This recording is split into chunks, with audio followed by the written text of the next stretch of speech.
Hello everyone, Mr. Nacho here, and today I wanted to share with you two insanely strong Sporebloom builds.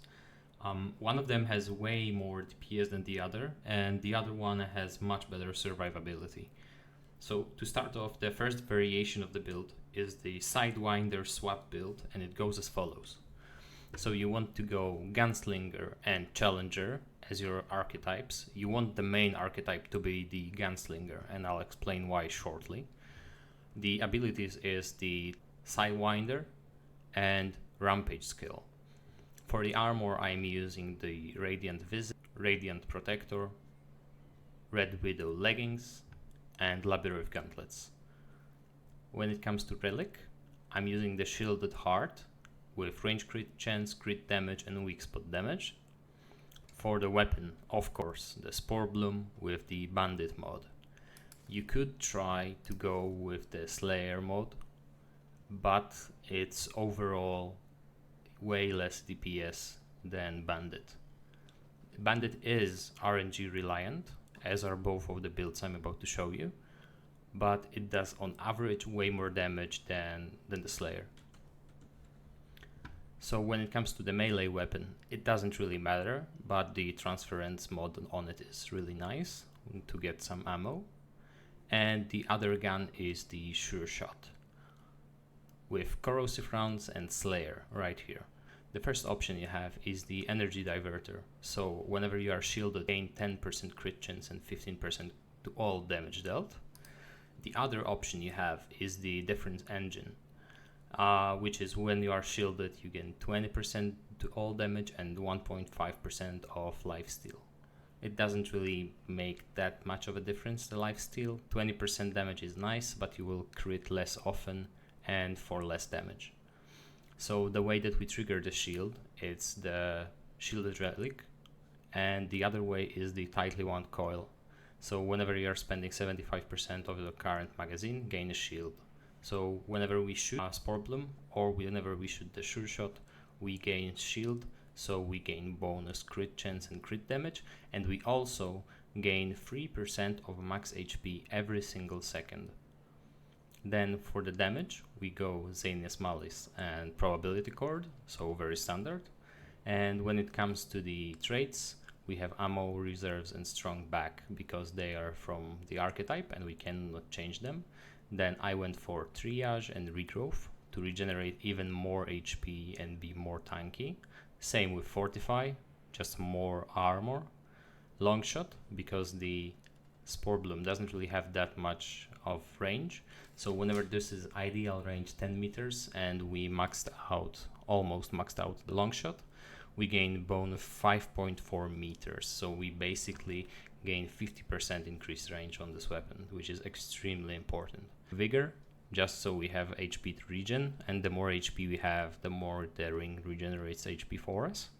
We have Expertise, just for the skill cooldown, and Handling. This is extremely important, handling, just so that the reticle is extremely small.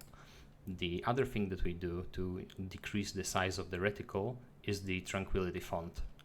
This is an elixir that you can get from Nimue, if I'm not mistaken. And once you get it, it will cost you Luminite and some scrap, but then you can just buy it from Mudtooth here. Yeah, once you get this, you can buy it from this guy here. Yeah, and it's right here. So you don't really need to spend Luminite on every single bottle and go to Nimue, you can buy it from Mudtooth. When it comes to the DPS phase, you should start with your Sure Shot, so with your secondary weapon at first. You should try to enable Rampage, then you want to pop the mod, then you want to pop the Sidewinder, and then you just shoot and swap, shoot and swap, shoot and swap.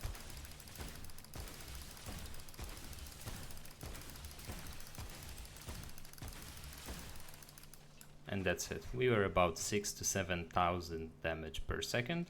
We did 72,000 damage in the span of 12 seconds.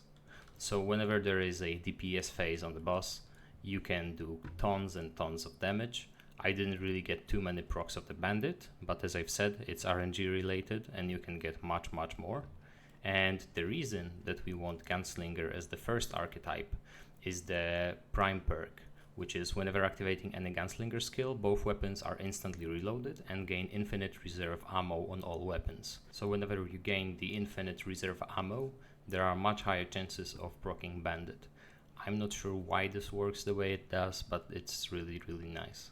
And now I'll show you some clips of this version of the build.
And for the other version of the build, we have still Gunslinger and Challenger, but we have swapped one ability for Bulletstorm.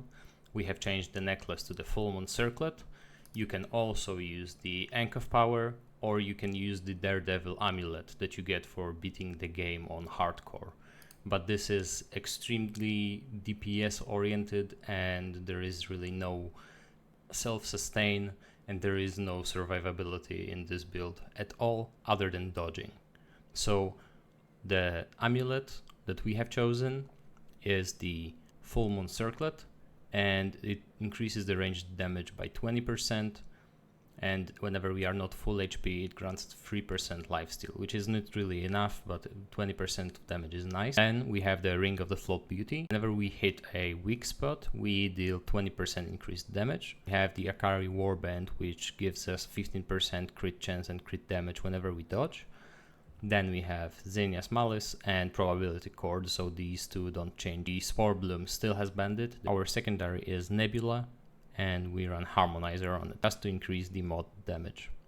When it comes to the traits, we are using again ammo, reserves, and strong back.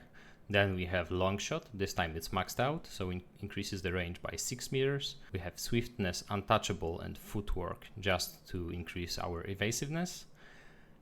Then we have 1 point in regrowth just so we have any health back whenever we are not taking damage.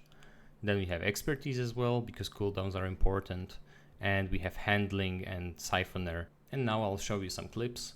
Some of them are with the Full Moon Circlet, some of them are with the Ankh of Power, some of them are with the Daredevil Amulet. So you will get a full picture of what this build is capable of. And before I go, I would really like to thank the Sporebloom guy from Remnant the Game Discord. He has helped me immensely, and some of the clips are actually his, because he's way better with the build than I ever could. So you'll be watching sometimes him and sometimes me. Sporebloom guy, thank you again.